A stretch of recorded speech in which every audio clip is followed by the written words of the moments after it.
Bismillah, in the name of Allah we start. Last session we stopped at the birth of Muhammad sallallahu alaihi wasallam, and now he is being raised in a single parent family household. What will she do? What's the practice of the people of Quraysh? Brothers and sisters, Muhammad sallallahu alaihi wasallam is now under the care of Amina, and from the habits of the people of Mecca is they used to send their children outside Mecca. These were the rich people. Why would they send them outside to Mecca? And before you say why, where? They send them to the open desert, Al-Badiya. Send them there away. Why? 3 reasons to share with you. Number 1, to protect their infant, their child, from being infected with diseases. So number 1, for health reasons. Even today, in 21st century, when you have a newborn baby, what do you tell your aunties and uncles? Please no kissing for 6 months, yeah? And with all the medication and all the science that we have, we're still worried because the baby is not healthy enough to withstand any diseases, correct? So that's what they used to do. Number 2, they used to send their children outside. Why? To maintain, and this is a very important point, give me your undivided attention. They used to send their children outside, the elite, so the child can maintain and learn the pure, powerful, majestic, extraordinary Arabic language. And that was one of the strongest aspects about the Arab. Most of them, majority, could not read or write. Yet they were experts in speech. Like, how does that really make sense? Just like how some of us here are good at speaking but horrible at writing. Some of us are really good at writing but they can't present very much, right? So we struggle. To them, their memory was so strong, the Arabic was so powerful. And they made sure, listen, when you go out there, we want you to learn the language because they're scared their children will pick up the slang, right? What do some of us do amongst the Arab that moved from whatever country? We put now English words in the middle of our Arabic speech, right? Ummi, mom. Uridu, sandwich. Right? So sandwich entered instead of you saying the word fatira or whatever in the world you say, right? Habibati ummi, abi, jazakallahu khaira, hamburger, لو سمحت, right? Hamburger, instead of saying fatirat laham. So the point is that inserting words that are changing things. The third and last thing to share with you, why do they send them outside? It's like almost, not exactly like boarding school, it's like the elite, you know? Send them there so they can strengthen themselves physically and mentally. Physically and mentally. Physically, yeah, away from grandpa and grandma. Yes or no? Get strong physically. What happens today? If you're walking, whatever age you may be, 2, 3 years old, you walk, grandma, grandpa comes, maybe mom and dad comes, Shusa, what happened? What happened? I hit the podium. The podium? Did the podium? Did the podium? You made them cry? Did they? You go to the desert and if you get hit, you watch your way next time. Walk right. All right? So they get strengthened what? Physically. And they strengthen mentally. Because when you're in the out, looking at nature, you become visionary, yes? You appreciate the scenery. And there were studies from Stanford University where researchers found that people who walk for 90 minutes in nature, 90 minutes are on trees, rivers, whatever, nature, they had a significant decrease in the region of the brain that is associated with depression. That's what Stanford University. So, okay, wait. I like to compare. So what about if I walked 90 minutes in the city? Excellent, that's what they did. And they found that those who did 90 minutes of walking, but through the buildings and stuff like that, did not have the same positive impact as those who walked in nature. One more study from Stanford University, they found that those who walk in nature, spend some time outside, they felt lesser anxiety, they focused less on negative aspects of themselves, and had an increase in positive emotions and well-being. So inshallah, an action item, we will invest in our backyards, inshallah. Khalas? I have allergies from grass and trees and things of that sort, but just take that pill or whatever in the world we have to take, inshallah, and invest in it, inshallah. Sounds good? For your own sake, for the sake of Allah the Creator, if you wish, but just do something about it, inshallah. Or go to the park. Do something of that sort. And subhanAllah, just to appreciate me saying go to the park and also connecting about envy and jealousy, we have to look at people in a way that we appreciate what we have, correct? You should not look around and make yourself in more misery, mentally speaking, correct? So to connect the park with the envy and jealousy lesson, I just watched an interview for Cristiano Ronaldo, right? From my understanding, he's the #1 most followed person on Instagram. I don't care. Okay, you're jealous. Let's move on. Okay. Anyway, let's move on. You know, in the interview, Cristiano is asked, how do you handle fame with your children, things of that sort? Cristiano Ronaldo tells him, I want to ask you a question. How many times do you think I went with the park with my children? What was the answer? He said he did this, 0. Not once he went to the park. Why? He's like, I would love to, but the people will not allow me. So you know what? Maybe you have things better than Cristiano Ronaldo, who's that billionaire. Yes or no? Or he's worth half a billion. Just something to appreciate. So walk in nature, appreciate the parks that you have before you become famous. All right, that's the lesson. May Allah protect us. So with this being said, what will Amina do? She wants her child to go there. But what's the problem? What's the problem, people? No father. And it was the father who used to pay the big money to have the children go. It's the elite. And how did it work? They don't send it to anybody. There's a tribe, focus with me, called Bani Sa'd. That's the name of the tribe, Bani Sa'd. And the way it worked, the people from Bani Sa'd, they used to come to Mecca and see whoever is available to do the work. So how about we do this? Ready? Let's use the narration of one of the wet nurses that used to work that type of job. Ready? Her name is Halima. So I'll do my best to narrate what she says. Bismillah. Ready. Halima says, we left our tribe, the area of Bani Sa'd. I had a donkey that was all wounded up, all scratched up. Why? Because the journey was so long.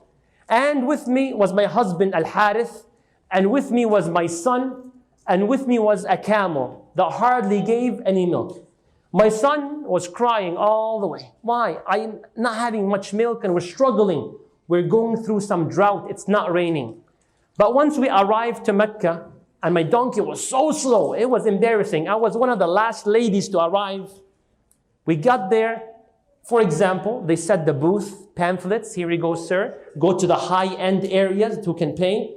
And one of the families presented their child, but was rejected. Who was that family? It was Amina holding her son, Muhammad ﷺ. Halima says he was presented to every one of the wet nurses. You see how hard that mother was working? May Allah bless our mothers. She wasn't embarrassed. She said, I'll take a shot at it. I'll take a chance.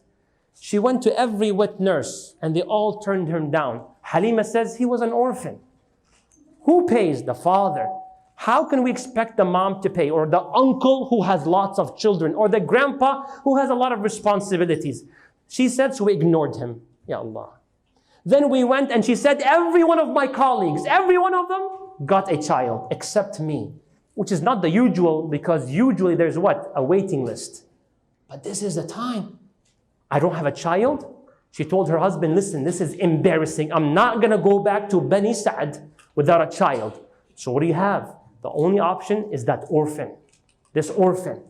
Take him. Husband said, I agree with you. Good decision. She said to her husband, perhaps God will bless us through this child. She goes to Amina, give me your child, I will take him. Free tuition. Amazing. High end. So she grabs Muhammad along with her son and they start going back to where? To their tribe, their area of Bani Sa'd.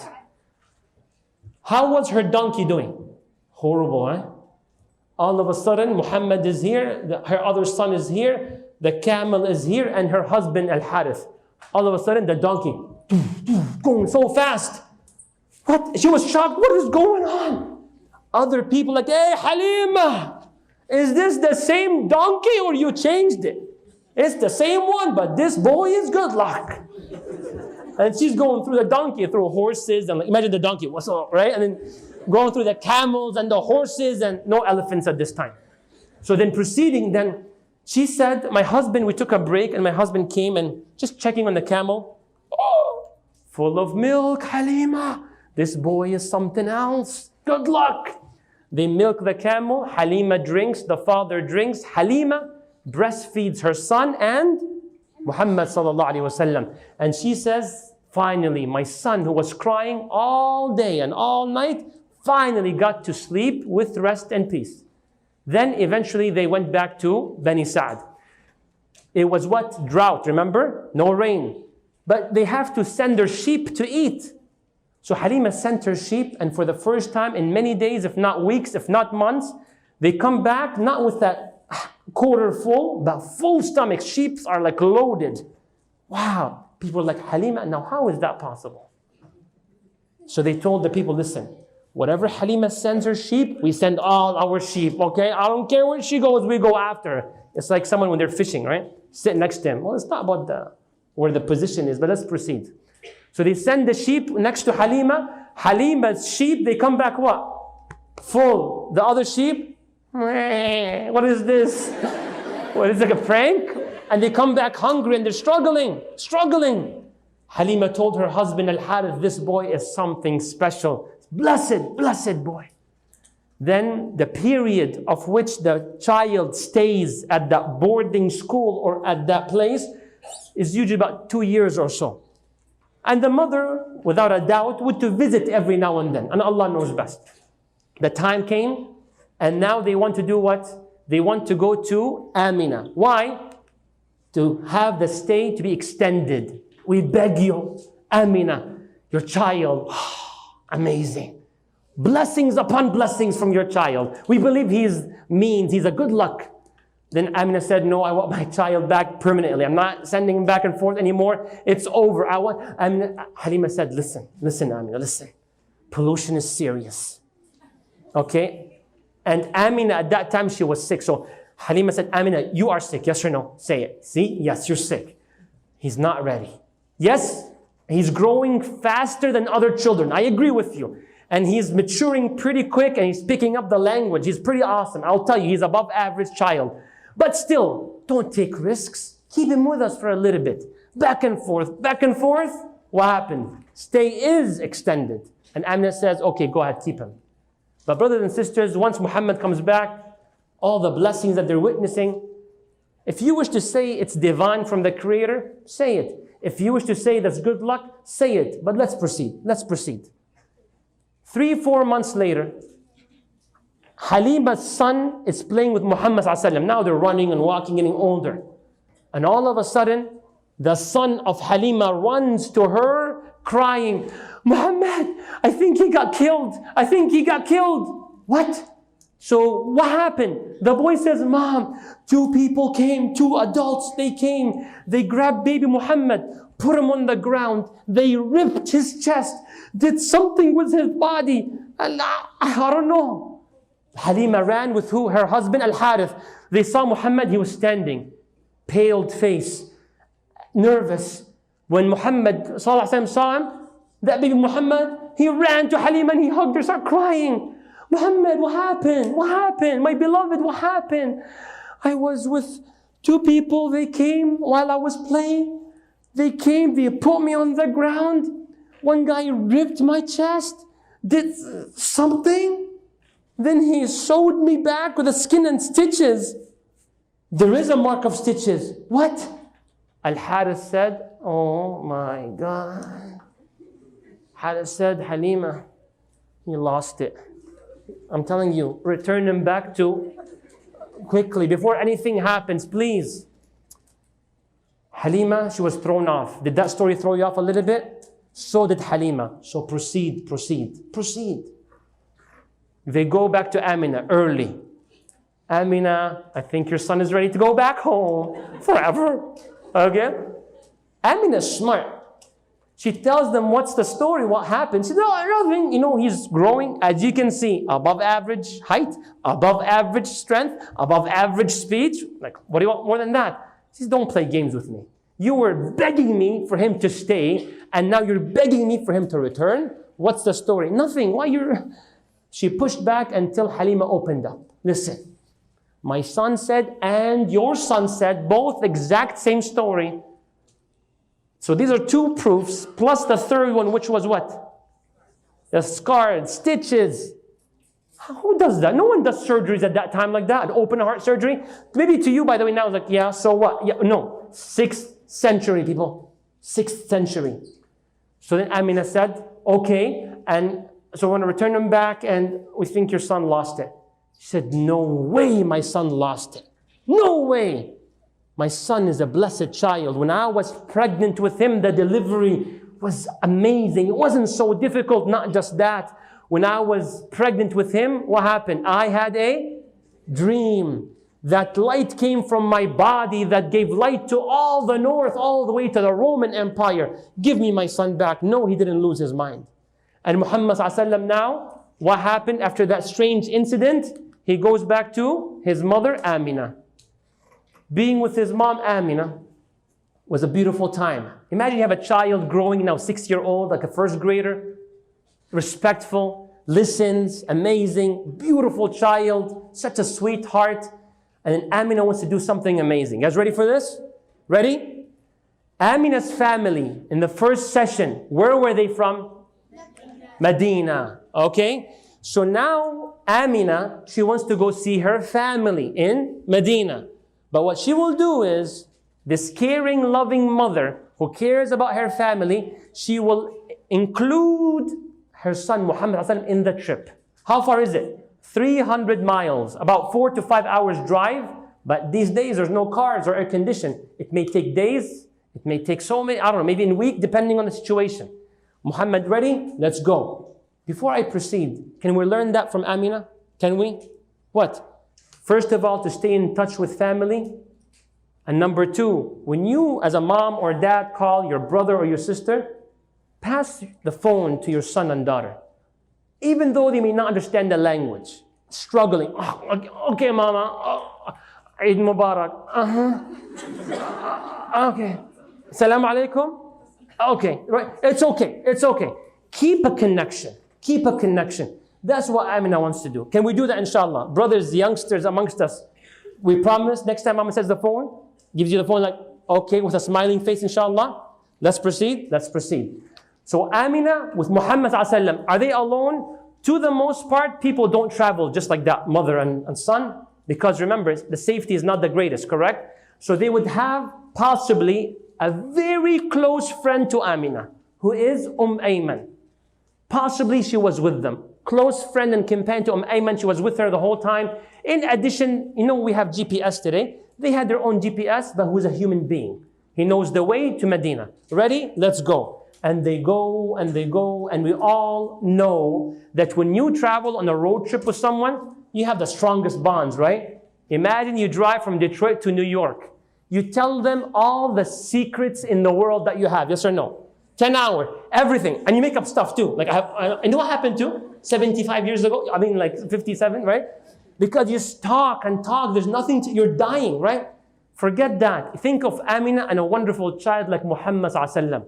Talking, eating together, sleeping next to each other, camping together, the day and the night. And not just that, he's not a regular child, such righteous, respectful, kind, listens, amazing. Every mom would dream to have a child like that. And finally they arrived to Medina. I don't know exactly what happened, but can you imagine the receiving of Muhammad and Amina? What a wonderful child that you have. But what I can confirm with you something. When he went to play with other children, the cousins and so on, he never cheated in the game. Never. Never lied. It was still fun to play with him, right? All that great stuff. Trustworthy. And people are respect. Never got into a fight. This loser. None of that stuff. There's no narration that suggests that. Then eventually after the trip is done, they go back to Mecca. But something happens. What? Amina, now they want to go back home to Mecca. She's not feeling very well. Amina's struggling. Her health is not helping her. Perhaps they had to pause.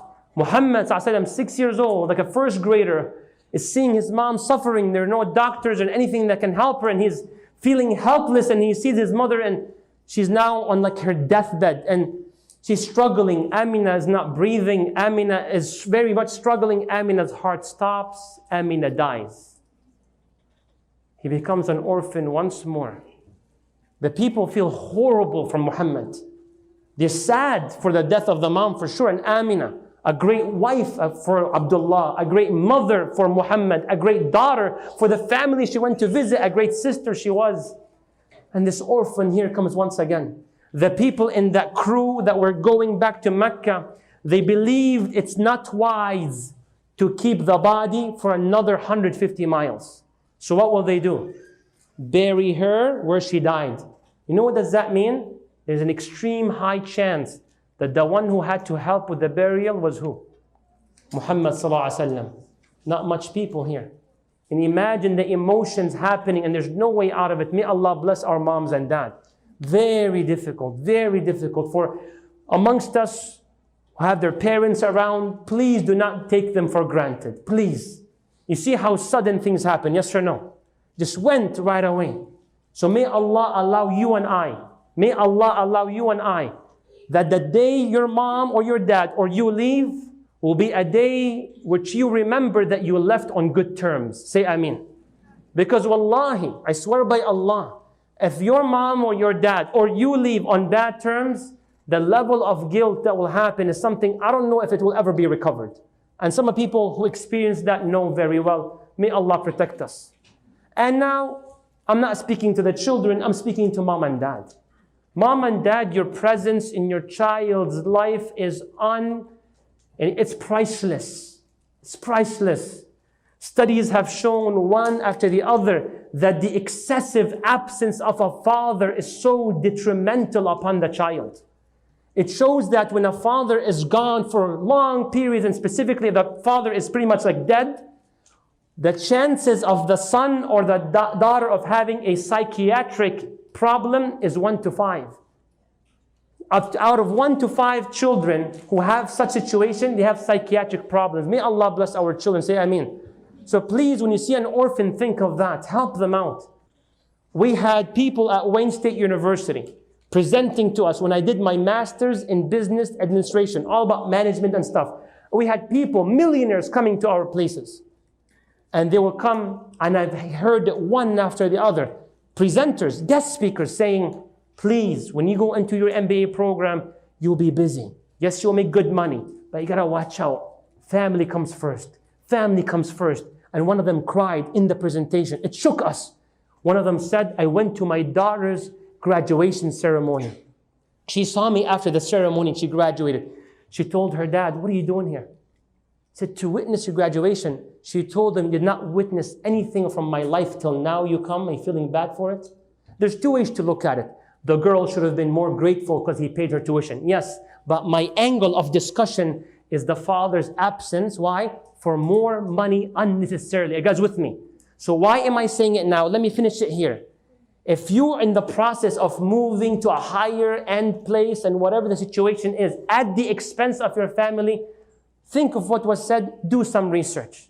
Because then the payments will be high, whatever the case is. And if you're still there, just read. May Allah educate one of us. Say Ameen. Educate us. Ameen. So then Muhammad ﷺ is witnessing all of this. What will happen next? He's coming back to Mecca, but without a mom or without a father. And what happens? Abdul Muttalib, grandpa, he witnesses his grandson Muhammad. Where's Amina?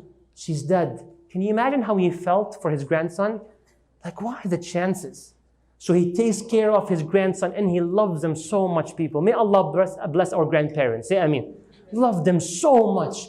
Abdul Muttalib is growing Muhammad ﷺ. Muhammad now is about 8 years old. Physically strong, phenomenal speaker, and he's so great and respectful. He is so efficient and effective. What does it mean? When Abdul Muttalib grandpa says, do this, he does it right away and he does it the right way. From the first shot. One time Abdul Muttalib, he had a lot of camels. Few of the camels, they ran away. Ran away.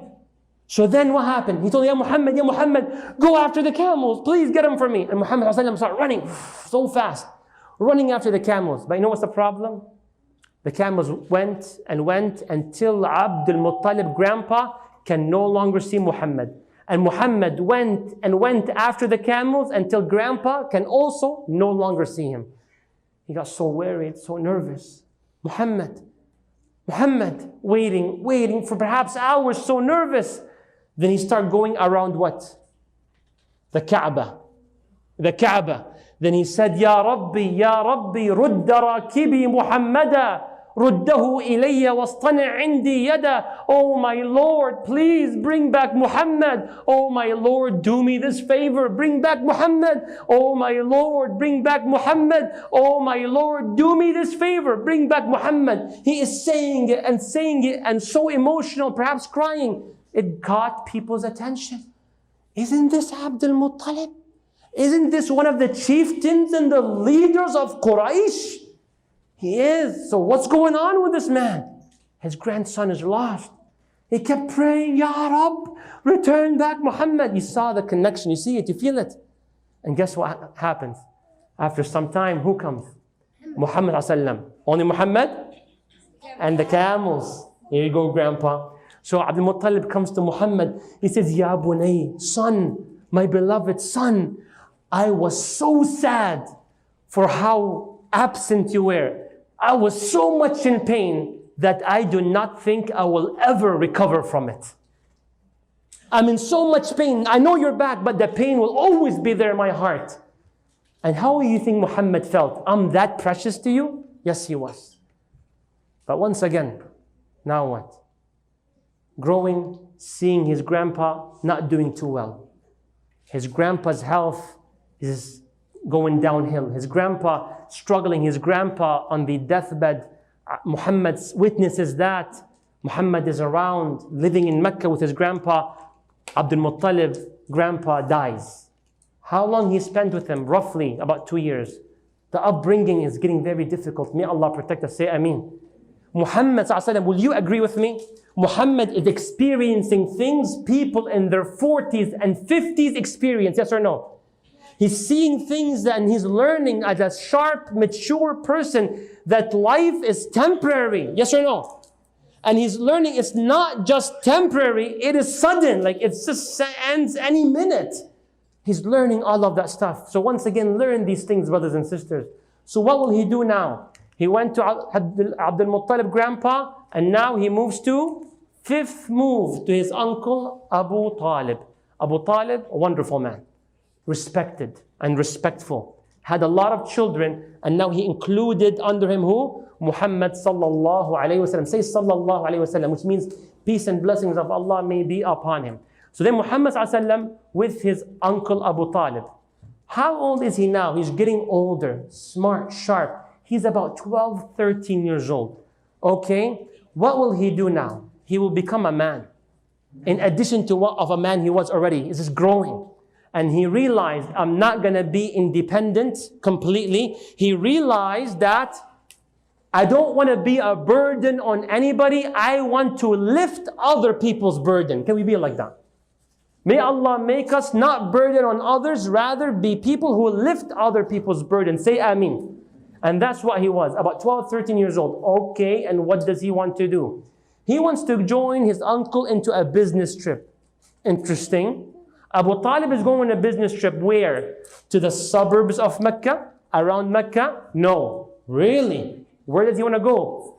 Medina? No. 300 miles? No. Where does his uncle want to go? To Asham, to what today is Syria. That's how far the trip is. And that 12, 13-year-old Muhammad ﷺ is going to join him. What weather? What season is that? Summer. The summer season in which the heat of the sun can make the soil so hot, if you walk barefoot, it burns the skin. Yes or no?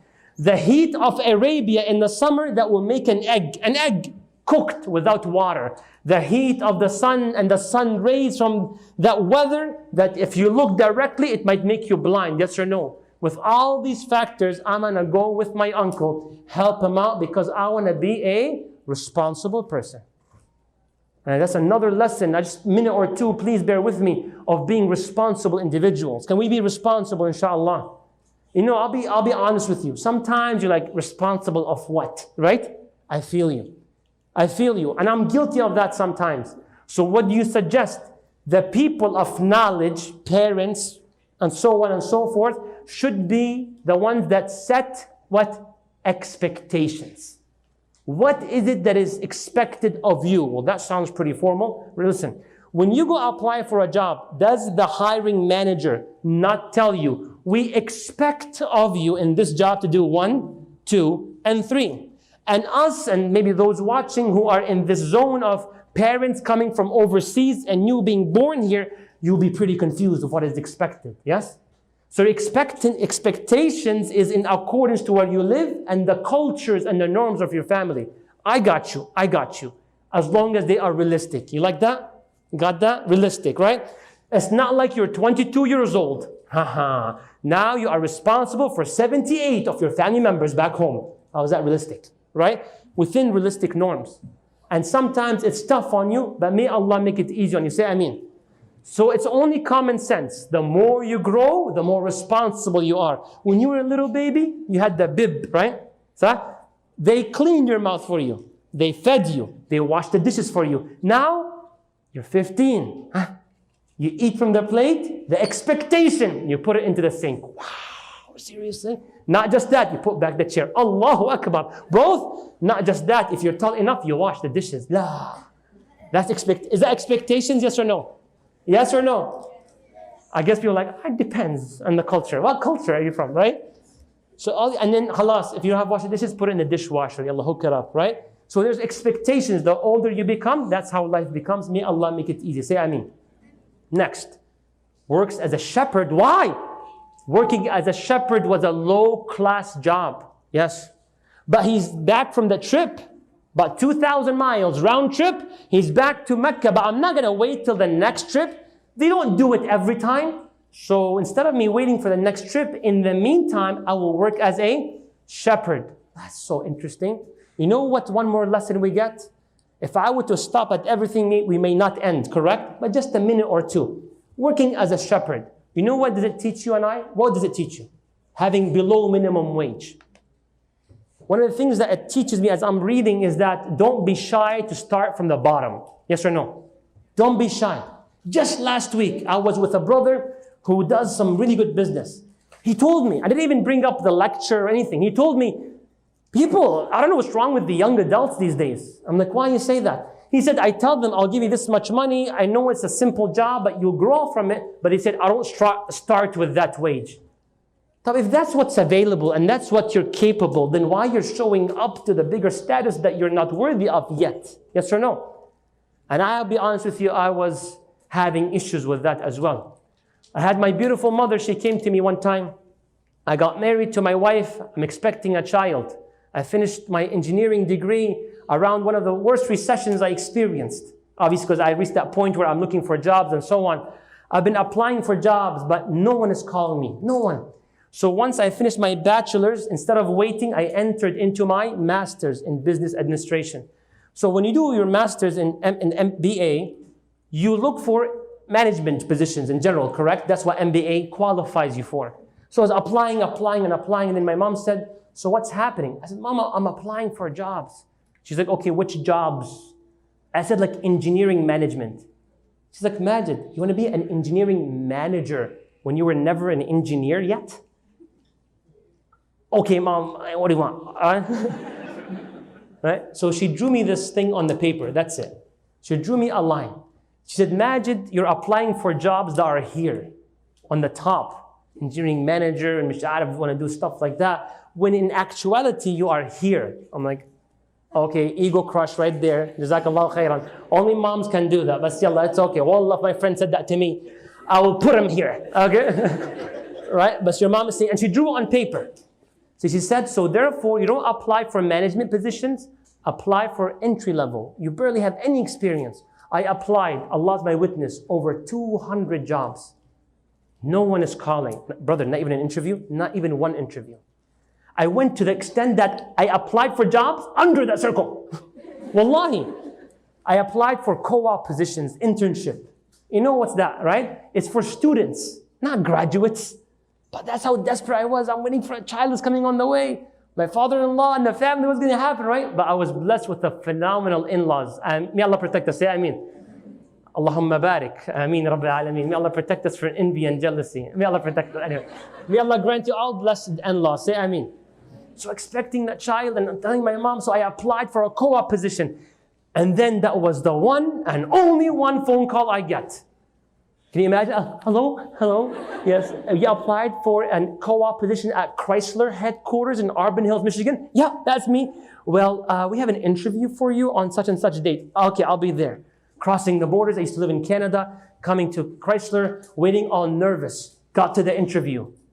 And the interviewer, what does he have usually with him? The resume. So he grabs my resume. He's like, have a seat. I'm so sorry. No, why? Why?